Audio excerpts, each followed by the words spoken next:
الحمد لله الذي هدانا لهذا وما كنا لنهتدي لولا أن هدانا الله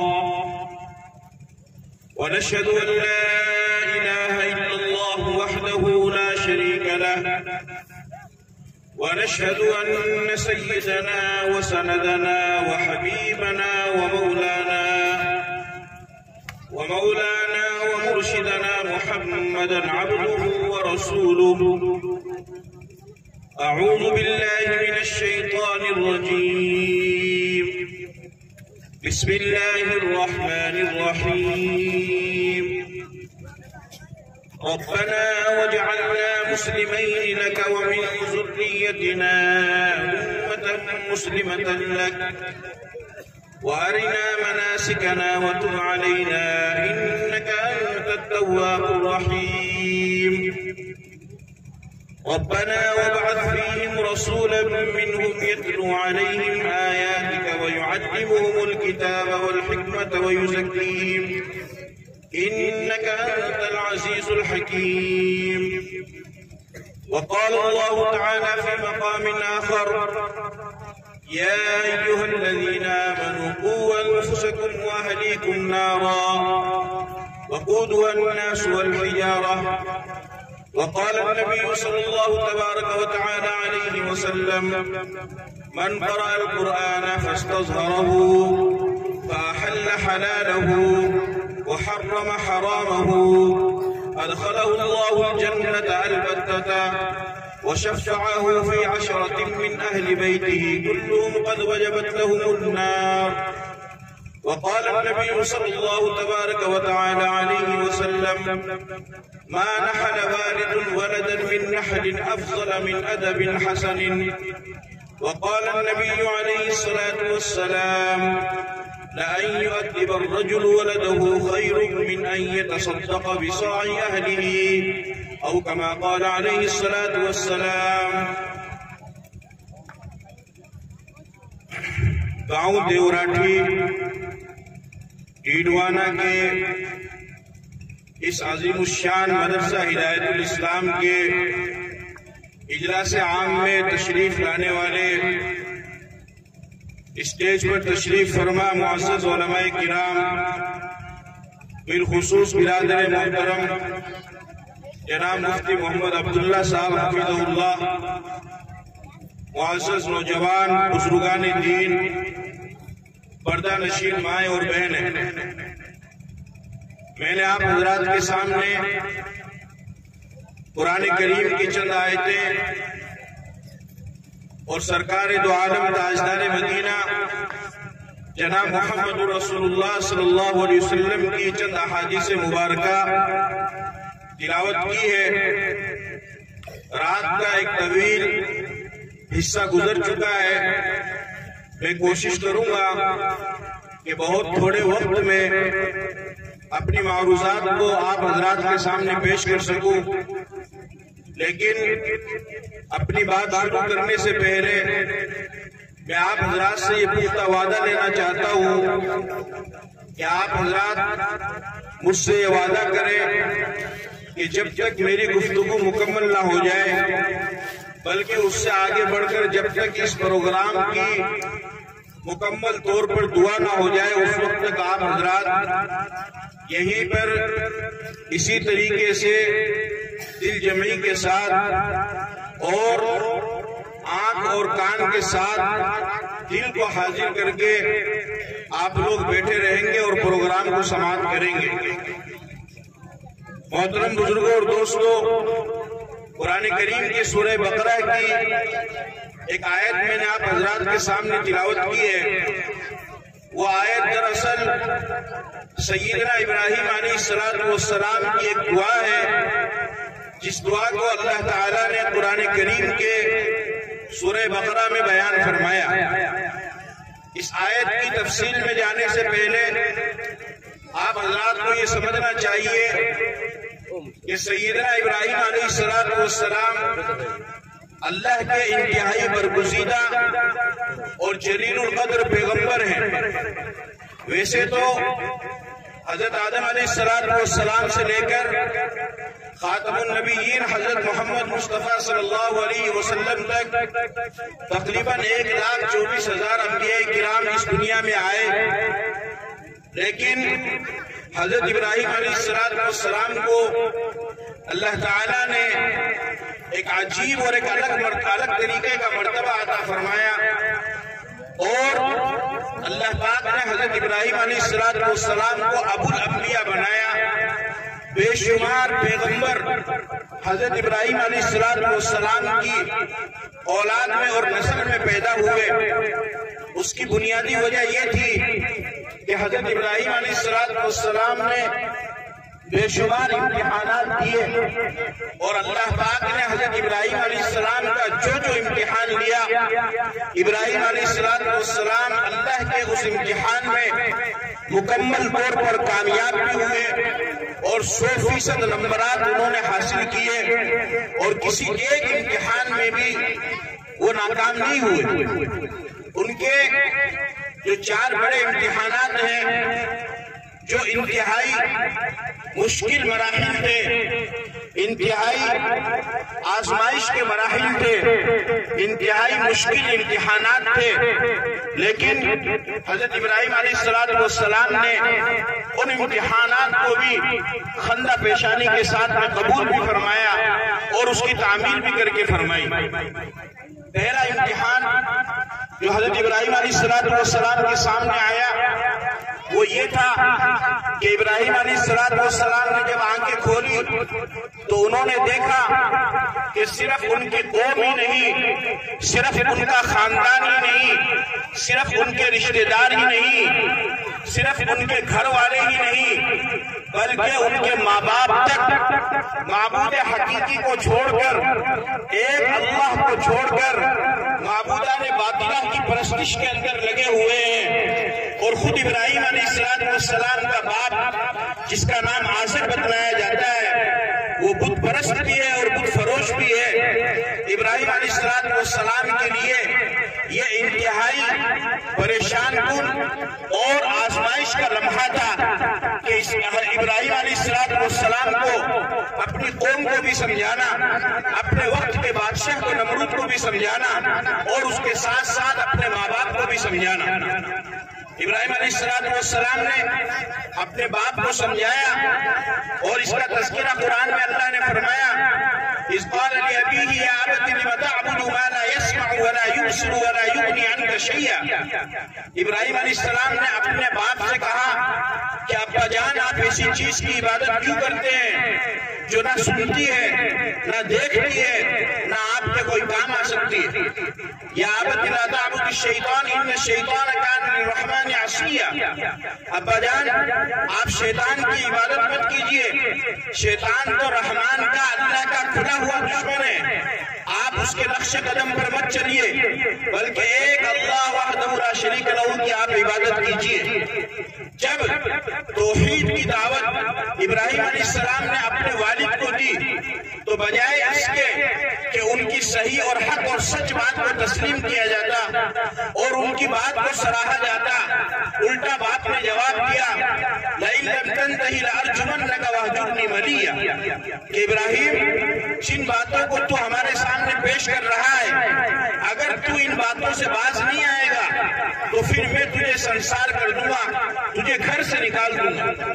ابراہیم علیہ السلام نے فرمایا سلام علیک سأستغفر لک ربی انہ کان بی حفیہ، کہ میرا سلام آپ قبول کیجئے، میں اللہ سے آپ کے لیے مغفرت کی دعا کروں گا۔ پھر آگے وَأَعْتَزِلُكُمْ وَمَا تَدْعُونَ مِن دُونِ اللَّهِ وَأَدْعُو رَبِّي، یہ ابراہیم علیہ السلام کے لیے انتہائی مشکل ترین لمحہ تھا کہ جب بات ماننے کے بجائے الٹا ان کے اوپر غصہ ہوتا ہے اور ان کو گھر سے نکالنے کی دھمکی بھی دیتا ہے۔ پھر ایک اور آگے چل کر کی قوم کے ساتھ واقعہ پیش آیا، جس واقعے میں معبودان باطلہ کو تہس نہس کیا گیا، فَجَعَلَهُمْ جُزَازًا إِلَّا كَبِيرًا لَهُمْ لَعَلَّهُمْ إِلَيْهِ يَرْجِعُونَ، ان کو توڑ کر کے رکھ لیا گیا۔ جب نمرود اور اس کی قوم واپس آئی اور انہوں نے اپنے معبودان باطلہ کو اس حالت میں دیکھا تو انہوں نے کہا حَرِّقُوهُ وَانصُرُوا آلِهَتَكُمْ إِن كُنتُمْ فَاعِلِينَ، کہ جس کسی نے بھی ہمارے بتوں کے ساتھ میں یہ کارنامہ انجام دیا ہے، اگر اپنے معبودوں کو خوش کرنا چاہتے ہو، اس کی مدد کرنا چاہتے ہو، اس کا یہی طریقہ ہے کہ اس کو آگ میں ڈال دو۔ چنانچہ ابراہیم علیہ السلام کے لیے آگ جلائی گئی، آگ تیار کی گئی، ابراہیم علیہ السلام کو اس میں ڈالا گیا، لیکن اللہ کا حکم تھا یا نار کونی بردن و سلاما علی ابراہیم، کہ آگ تجھے ابراہیم کے لیے سلامتی اور ٹھنڈی والی بننا ہے، ابراہیم کو کسی بھی طرح کی تکلیف نہیں ہونی چاہیے۔ یہ ایک بہت بڑا امتحان تھا آگ میں کودنے کا جو اللہ نے لیا، لیکن ابراہیم علیہ السلام مکمل طور پر اس میں کامیاب ہوا۔ دوسرا امتحان جو اللہ نے لیا، فرمایا کہ اپنی اولاد کو اور اپنے بچے کو مکہ کے جنگل کے اندر چھوڑ کر کے دوسری جگہ پر چلے جاؤ۔ ربنا انی اسکنت من ذریتی بواد غیر ذی زرع عند بیتک المحرم، جہاں پر انسان کی دور کی بات، جانور اور چرند پرند بھی وہاں پر نظر نہیں آ رہے ہیں، معصوم بچے اسماعیل اور بی بی ہاجرہ کو چھوڑ کر کے اللہ نے وہاں سے جانے کا حکم دے دیا۔ اس میں بھی وہ کامیاب ہوئے۔ تیسرا امتحان اللہ نے لیا، یا بنی انی اری فی المنام انی اذبحک فانظر ماذا تری، کہ ابراہیم 85 سال کی عمر میں جو ایک معصوم سا بیٹا ہم نے تجھے دیا ہے، ہمارے حکم سے اس کو ذبح کرو، اس کے گردن پر چھری پھیرو۔ اس ابراہیم علیہ السلام اس امتحان میں بھی کامیاب ہوئے۔ پھر اس کے بعد اگلا امتحان، چوتھا امتحان اللہ نے لیا، وَإِذْ يَرْفَعُ إِبْرَاهِيمُ الْقَوَاعِدَ مِنَ الْبَيْتِ وَإِسْمَاعِيلُ، کہ اب تم اور تمہارے بیٹے اسماعیل دونوں مل کر کے بیت اللہ کی تعمیر کرو۔ بیت اللہ پہلے سے موجود تھا، لیکن حضرت نوح علیہ السلام کے زمانے میں جب طوفان نوح آیا، اس وقت وہ منہدم ہو چکا تھا اور اس کے نشانات باقی تھے۔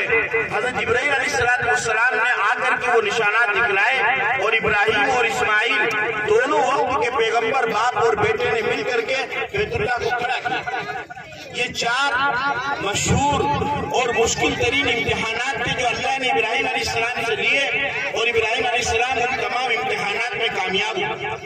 اب آپ حضرات جانتے ہیں کہ جب بچہ امتحان میں کامیاب ہوتا ہے تو پھر اس کو انعام بھی دیا جاتا ہے۔ جیسے ابھی بہت سارے بچوں نے آپ کے سامنے پروگرام پیش کیا، تو ان سب کو بھی انعام دیا جائے گا۔ حضرت ابراہیم علیہ السلام جب امتحانات میں کامیاب ہوئے تو پھر اللہ کی طرف سے بھی ان کو انعام دینے کا وقت آیا، لیکن قربان جائے حضرت ابراہیم علیہ السلام کی فہم و فراست پر، ان کی علم و حکمت پر، ان کی دانائی پر، کہ انہوں نے اس انعام کے بدلے میں کتنی زبردست چیز مانگی۔ انہوں نے دنیا کی کوئی دولت نہیں مانگی، کوئی حکومت نہیں مانگی، کوئی سلطنت نہیں مانگی، کوئی عزت شہرت نہیں مانگی، بلکہ اس انعام کے بدلے میں انہوں نے جو چیز مانگی ہے اس چیز کو اللہ نے قرآن میں ذکر فرمایا ہے۔ ایک تو انہوں نے یہ دعا کی، ربنا وجعلنا مسلمین لک ومن ذریتنا امۃ مسلمۃ لک، کہ اے ہمارے رب ہم کو اور ہماری اولاد کو تیرا فرما بردار بنا۔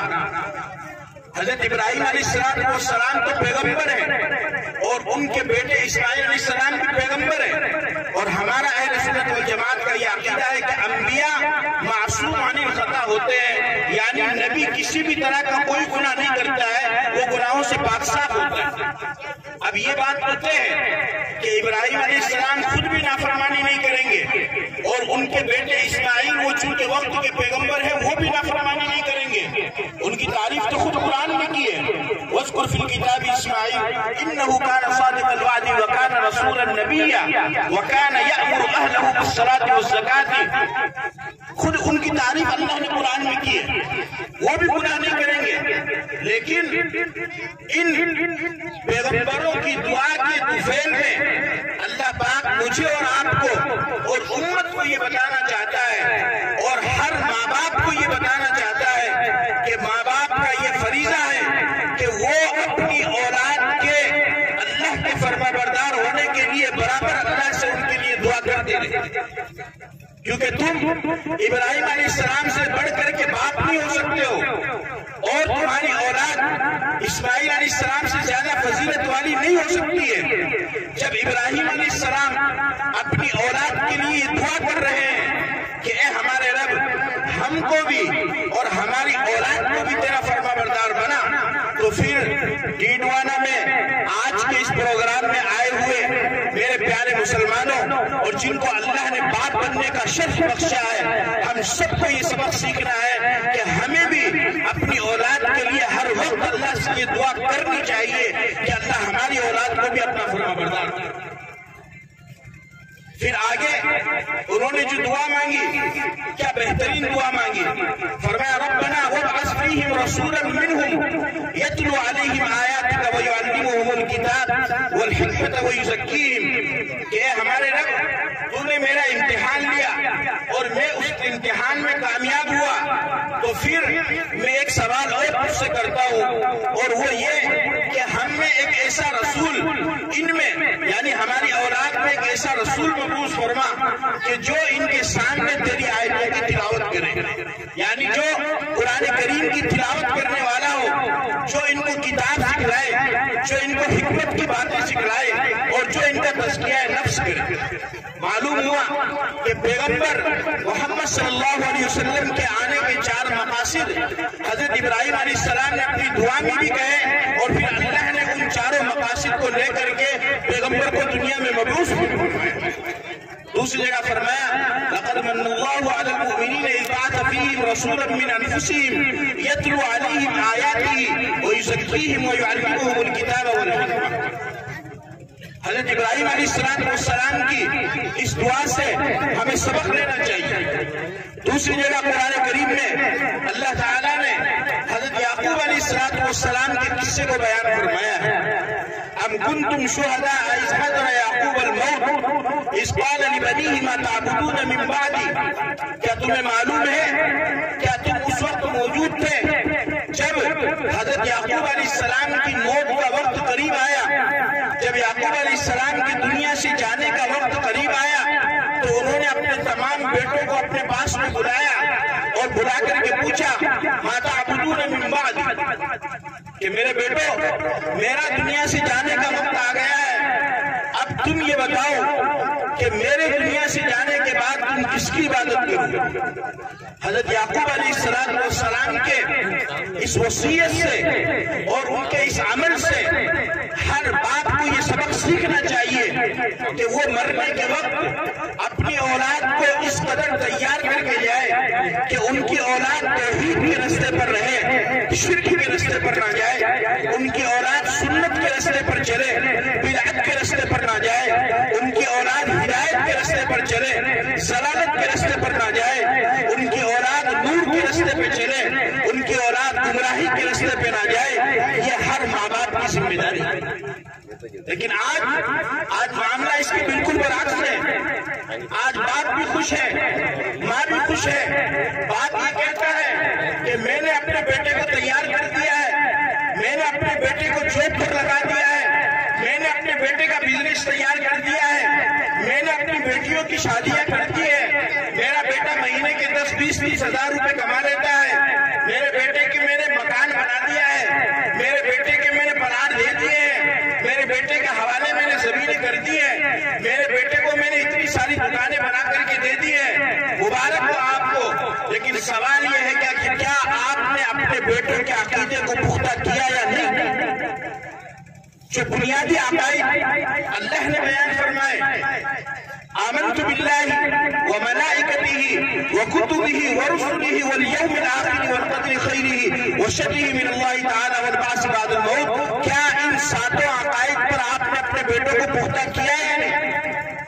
کیا مرنے سے پہلے آپ نے اپنے بیٹوں کو اللہ کی معرفت کروائی یا نہیں؟ کیا مرنے سے پہلے آپ نے اپنے بیٹوں کو نبی کی سیرت کا مطالعہ کروایا یا نہیں؟ کیا مرنے سے پہلے آپ نے اپنے بیٹوں کو صحابہ کی زندگی کا طرز عمل بتایا یا نہیں؟ کیا مرنے سے پہلے آپ نے اپنے بیٹوں کو قرآن پڑھایا یا نہیں؟ کیا مرنے سے پہلے آپ نے پیغمبر کے احکامات اپنے بیٹوں کو بتلائے یا نہیں؟ کیا مرنے سے پہلے آپ نے احادیث اپنے بیٹوں کو بتلائی یا نہیں؟ کیا مرنے سے پہلے آپ نے اپنے بیٹے کو پکا سچا بچہ توحید پر چلنے والا بنایا یا نہیں؟ کیا مرنے سے پہلے آپ نے اپنے بیٹے کو پکا سچا نمازی بنایا یا نہیں؟ کیا مرنے سے پہلے آپ کا بیٹا شریعت اور سنت پر عمل کرنے والا یا بنا یا نہیں بنا؟ اس کی ہم سب کو فکر کرنی ہے، صرف دنیاوی کاموں کی نہیں بلکہ آگے کی بھی فکر کرنی ہے۔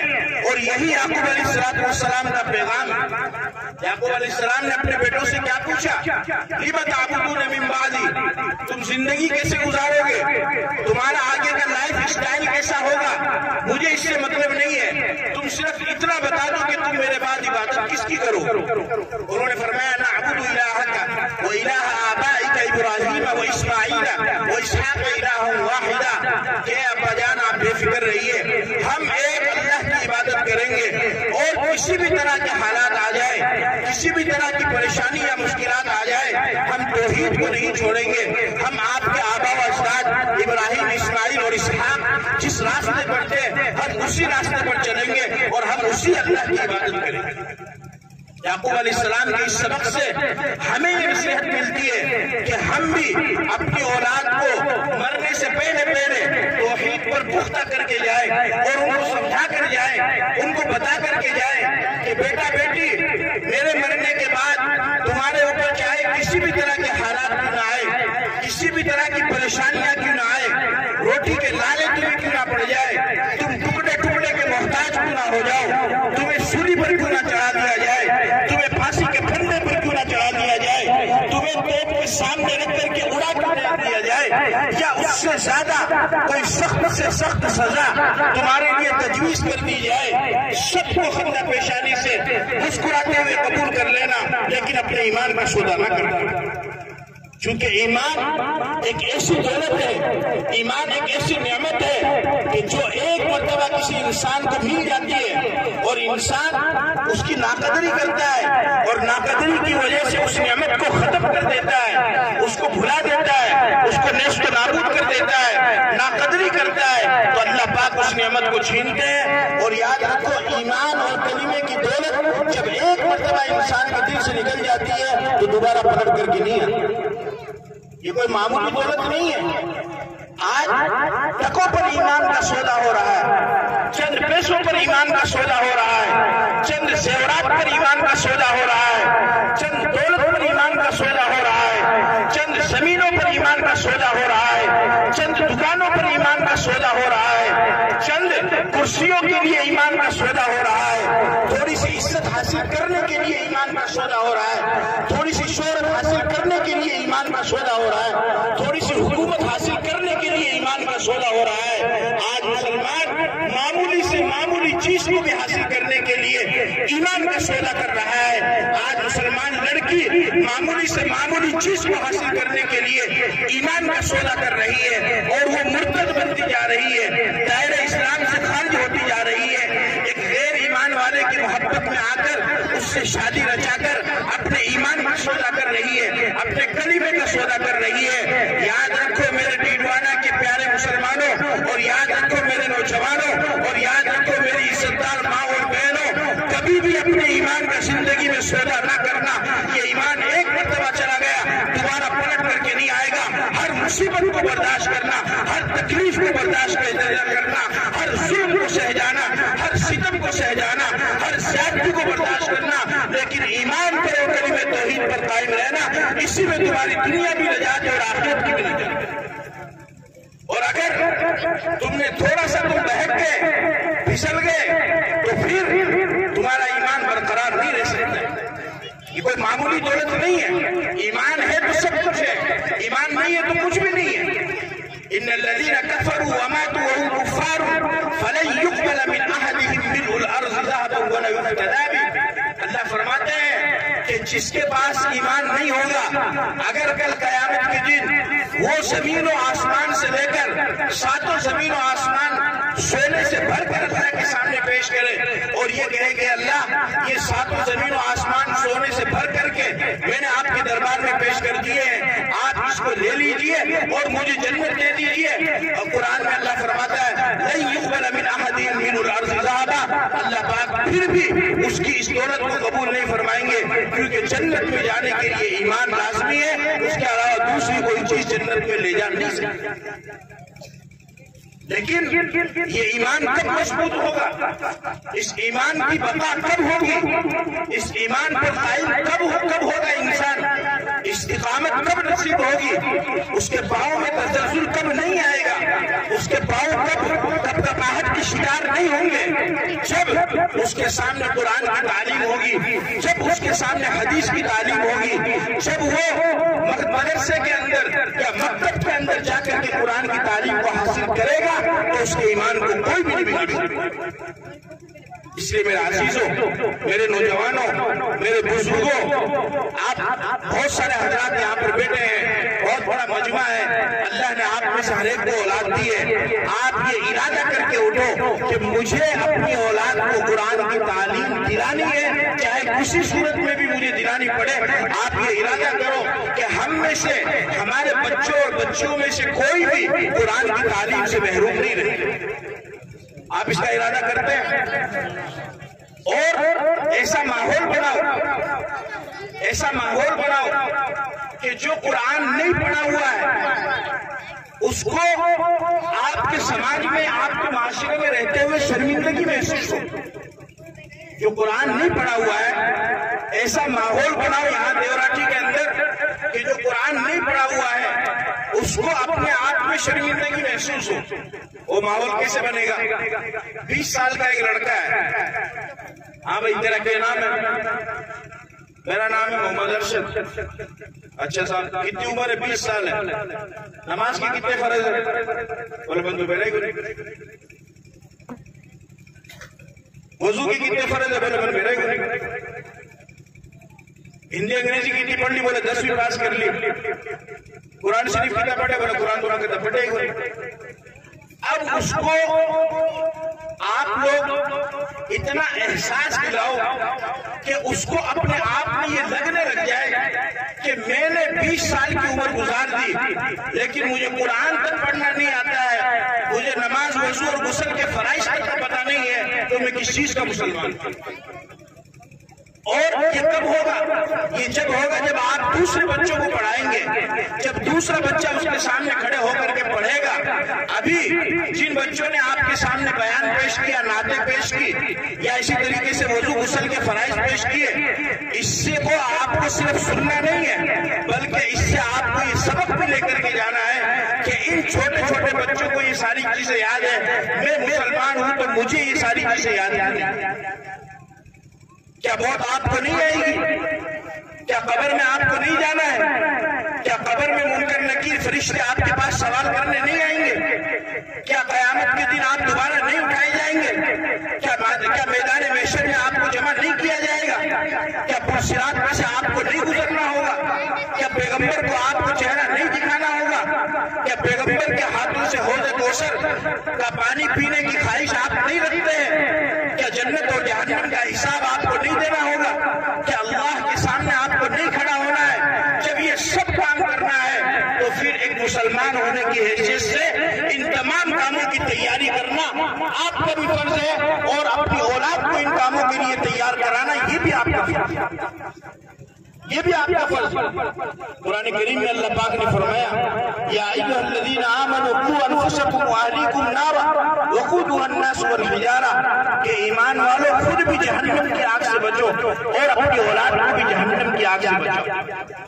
جس طریقے سے اولاد کے حقوق ہوتے ہیں، جس طریقے سے اولاد کے ذمہ ہے ماں باپ کی خدمت کرنا، اسی طریقے سے ماں باپ کی بھی یہ ذمہ داری ہے کہ وہ اپنے اولاد کے حقوق کو ادا کرے اور اولاد کے جو فرائض اللہ نے ان کے ذمہ لگائے ان فرائض کو پورا کرے۔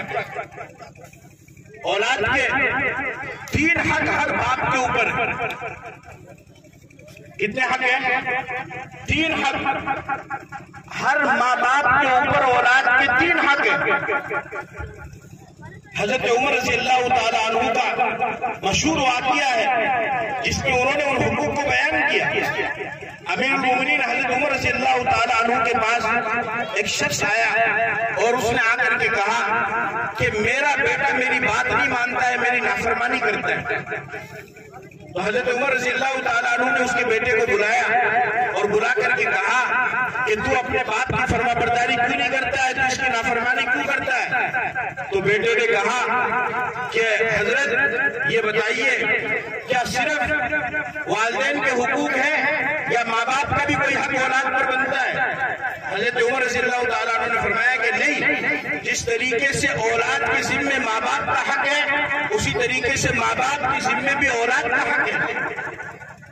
فرمایا کیا حق ہے؟ حضرت عمر رضی اللہ تعالیٰ عنہ نے فرمایا کہ پہلا حق باپ کے ذمے یہ ہے کہ وہ بچوں کے لیے اچھی نیک خاتون کا انتخاب کرے، یعنی نیک عورت کو بچوں کی ماں بنانے کی کوشش کرے۔ دوسرا حق یہ ہے کہ اس کا نام اچھا رکھے۔ تیسرا حق یہ ہے کہ اس کی اچھی تربیت کرے۔ اس لڑکے نے کہا کہ حضرت میرے باپ نے ان تینوں حقوق میں سے کسی ایک حق کو بھی ادا نہیں کیا۔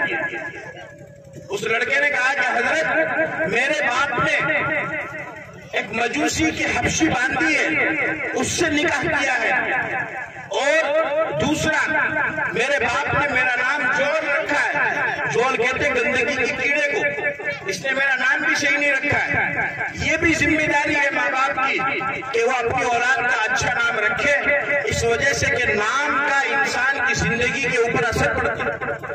جیسا اولاد کا نام رکھا جائے ویسا اس کی زندگی کے اوپر اثر پڑتا ہے۔ لیکن آج کل عجیب قسم کا رواج چل پڑا ہے۔ وہ رواج کیا ہے؟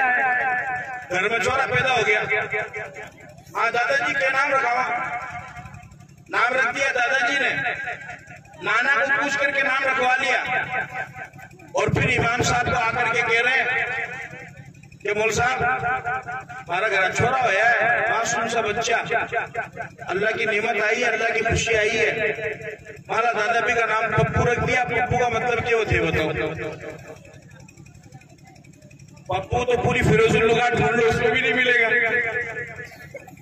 سونو پوری فیروز اللغات ڈھونڈ لو، مصباح اللغات ڈھونڈ لو، اس میں بھی نہیں ملے گا، نہ فارسی لغت میں ملے گا نہ اردو میں ملے گا۔ دوسری بات یہ ہے کہ جب آپ کو اتنی محبت اپنے امام سے ہے کہ آپ اپنے بچے کے نام کا مطلب اور معنی امام سے پوچھنے جا رہے ہیں، تو نام ہی امام صاحب سے پوچھ لو نا، ارے بھائی نام ہی پوچھ لو نا۔ اور اگر آپ یہ سمجھتے ہیں کہ ہمارے امام صاحب اس لائق نہیں ہے کہ ہم ان سے نام پوچھے بچے کا، تو ٹھیک ہے کوئی بات نہیں، پھر آپ کے دادا یا آپ کے نانا جو نام رکھ رہے ہیں تو مطلب بھی ان سے ہی پوچھو نا۔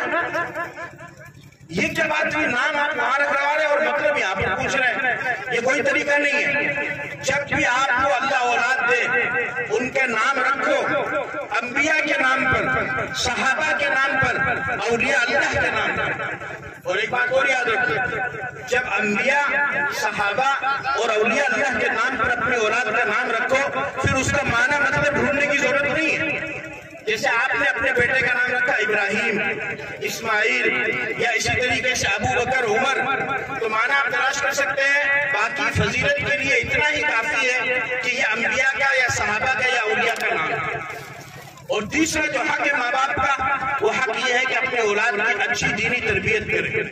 میرے عزیزوں، میرے بزرگوں، میری عزتدار ماں اور بہنوں، یہ اولاد جو اللہ نے آپ کو دی ہے، یہ آپ کے پاس میں امانت ہے۔ اس اولاد کے لیے سب سے بڑی تحفہ آپ کے لیے یہی ہو سکتا ہے کہ آپ ان کی اچھی دینی تعلیمی تربیت کریں۔ اور یہاں پر جو پروگرام پیش کیا گیا ہے، وہ پروگرام پورا بیٹھ کر کے میں نے یہاں پر سنا ہے، ماشاءاللہ بہت ہی شاندار اور بہت ہی بہترین پروگرام رہا ہے۔